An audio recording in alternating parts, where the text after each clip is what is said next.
تو اتنی سی بات پر دونوں قبیلوں کے درمیان 27 سال تک جنگ ہونا اور دونوں طرف سے 40,000 افراد کے مرنے اور قتل ہو جانے کے بعد بھی جنگ بند نہ ہونا، 40,000 لوگوں کی جان صرف ایک بکری کی تھوڑی سی گھاس کھا لینے کی بنیاد پر ان کا مرڈر کر دیا جائے اور قتل کر دیا جائے، ایسا کرنے والے بھی انسان تھے۔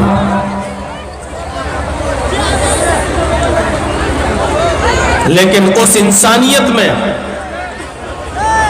اور آج کی انسانیت میں ذرا فرق دیکھیے۔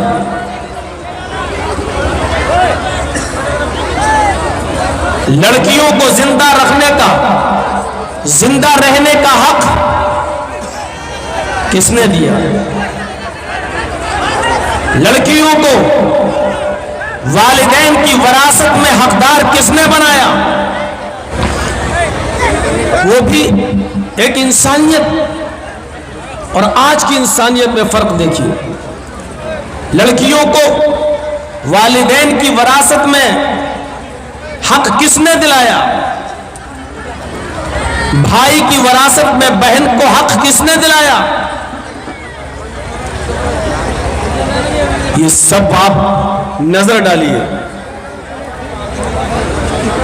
سب سے زیادہ زور اسلام نے دیا ہے۔ آئیے قرآن کریم کی اس آیت پر ذرا ایک سرسری نظر دوڑائیں۔ اس میں صرف مسلمانوں کی عزت کی بات نہیں کر رہا اللہ تبارک و تعالی، پوری انسانیت اور پوری بنی آدم کی عزت اور تکریم کی بات کی جا رہی ہے۔ وَلَقَدْ كَرَّمْنَا بَنِي آدَمَ وَحَمَلْنَاهُمْ فِي الْبَرِّ وَالْبَحْرِ وَرَزَقْنَاهُمْ مِنَ الطَّيِّبَاتِ وَفَضَّلْنَاهُمْ عَلَى كَثِيرٍ مِّمَّنْ خَلَقْنَا تَفْضِيلًا۔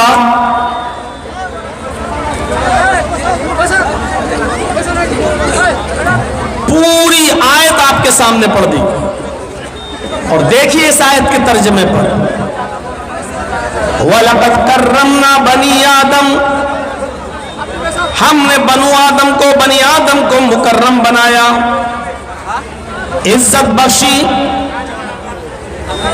آدم کے ہر بیٹے کو اللہ رب العالمین کہہ رہا ہے کہ ہم نے عزت عطا فرمائی ہے۔ یہ نہیں کہہ رہا ہے کہ ہم نے مسلمانوں کو عزت دی، کافروں کو ذلیل کیا، یہ نہیں کہہ رہا، بلکہ کیا کہا جا رہا ہے؟ وَلَقَدْ كَرَّمْنَا بَنِي آدَمَ، ہم نے بنی آدم کو، آدم کے ہر بیٹے کو، آدم کی اولاد کو ہم نے عزت دی، یعنی پوری انسانیت کو مکرم بنایا۔ ہندو کو بھی عزت دی، مسلمان کو بھی عزت دی، سکھ کو بھی عزت دی، اس لیے کہ وہ انسان ہے اور انسان عزت کرنے کے لائق ہے۔ بنا کسی سبب کے اور بنا کسی بات کے آپ کسی غیر مسلم کو نہ تو گالی دے سکتے ہو، نہ مار سکتے ہو، نہ اس کو اس کے گھر سے نکال سکتے ہو، نہ اس کے ادھیکار چھین سکتے ہو۔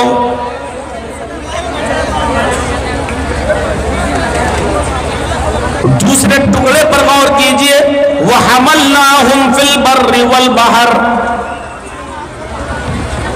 زمین کے اوپر یا سمندر کے اوپر جو سواریاں چلتی ہیں، سمندر میں پانی کے جہاز، بڑے بڑے شپ، ناؤ، اسٹیمر، اور سڑکوں پر جو سواریاں چلتی ہیں، بسیں ہوں، ٹرینیں ہوں، کاریں ہوں، بیل گاڑیاں ہوں، تانگے ہوں، جو بھی ہو، اللہ کہتا ہے کہ ہم نے سمندر کے اندر بھی اور خشکی کے اوپر بھی ہم نے ان کو سوار کیا ہے۔